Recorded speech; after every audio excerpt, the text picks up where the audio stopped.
So, have you ever made up a character, or a universe, or multiple characters, and then forgotten about them? For like at least half a year.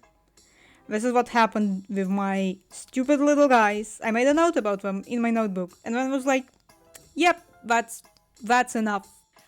And then, like, half a year passed, and I suddenly got super obsessed with them. So, I'm just gonna talk about them today. So, Abel is the son of a local lord, and he is an astrologer, which in this case basically means he's an alchemist, magician, and astronomer all in one package. And Mael is the daughter of a carpenter and is basically speaking a handywoman. She's gonna be there to fix whatever you might need. That includes weaponry, tools, household items, your house by itself, whatever you might need fixed. Abel is a sort of hermit type. He was given a formal education by his parents, but that did end up with him mostly sitting in one place at his house, looking at stars, reading up books, and barely coming outside or to any events, which plays a part in how he and Mael actually meet.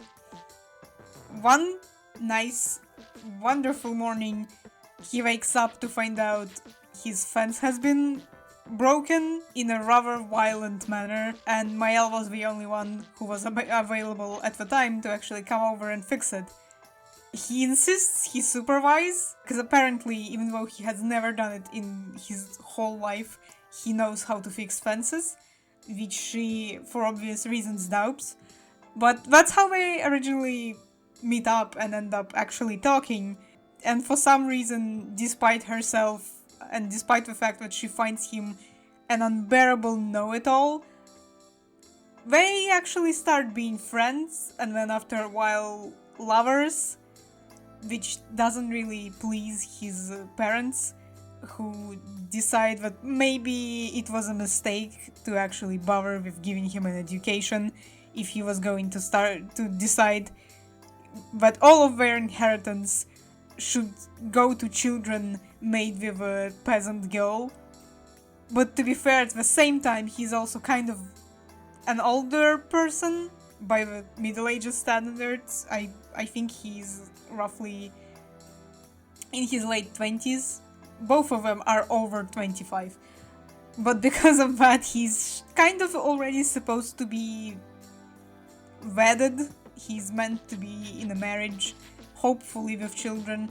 So on one hand, his parents hate the fact that it has to be the peasant, because it jeopardizes their status, but at the same time, no one wants to take him as a partner, and everyone's tired of him sitting at home.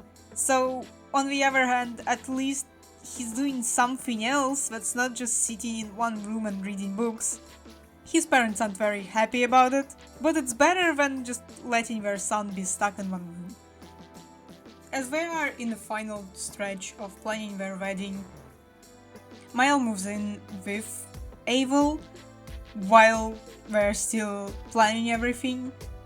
And at the same time, he is working in secret on how he may ascend as a god. That becomes a sort of weird fixation of his own, and it has been for some time by this point, but he has never really been this obsessed with it. It happens after the fact that he learns that Mael's work is not really appreciated as much, especially by his parents. They kind of loathe her, for reasons stated prior. And in his work towards how one can become a god, after a while it works. But unfortunately, it works right on the day when their wedding was planned.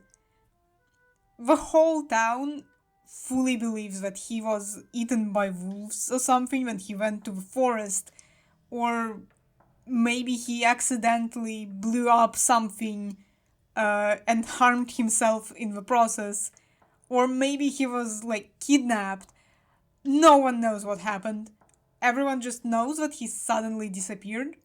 His parents blame Mael, because they decide that maybe she was at fault. But they're wrong. He becomes a god, and that same night, the day of their wedding, he appears again, not as evil anymore. He takes up the name Phaeton. I've stolen this name from a Greek myth. But he approaches her with a suggestion that she goes along with him and becomes a goddess. She could choose her domain freely and do pretty much anything she wants, and they would be together forever. To him, it feels like a grand romantic gesture. It's not. She gives him a resounding no. They part, but unfortunately, he decides that maybe his own ideas, decisions, and the thoughts of how romantic it is are more important than her own sense of bodily autonomy. So he does make her a goddess against her will.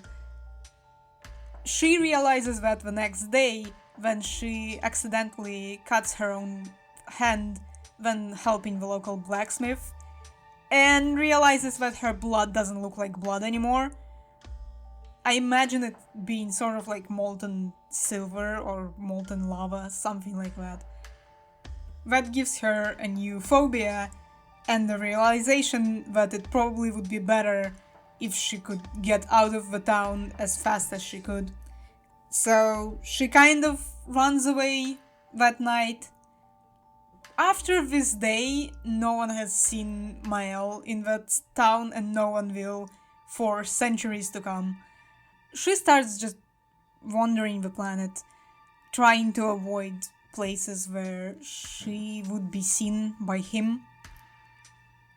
She doesn't know it really, but when he notices that, he falls into a very deep depression, which he kind of only gets shaken out of centuries later. I believe the term is time dilation, but both of them kind of experience it, Phaeton to a much stronger amount, due to the fact that he doesn't stay on the planet, he doesn't stay with mortals. And Mael, while she still experiences it, it is much weaker for her, because she sees the people actually go through their lives, invent new things. She's incredibly excited when people come up with stuff like movies and printing and how education becomes public. She goes through college, which is not something she ever could do in her own time. So I guess in a way, he gives her something that she could have never experienced on her own, but it hasn't been done through good means. It's not done through a way that she herself approved of. He gets shaken out of his depression only at about 1960s or so, when the first space flights appear, and he suddenly realizes that even though he was the god of stars this whole time, he didn't even realize that humans were up to space travel for so long. To him, maybe a year passed, because he wasn't on the planet this whole time. He hasn't seen his beloved this whole time, and he doesn't know how much she has changed. His domain, after her ascension, became ambition and wishing. And her domain would be action, because she would do anything and everything to distance herself from him, from his gaze, and from his further actions.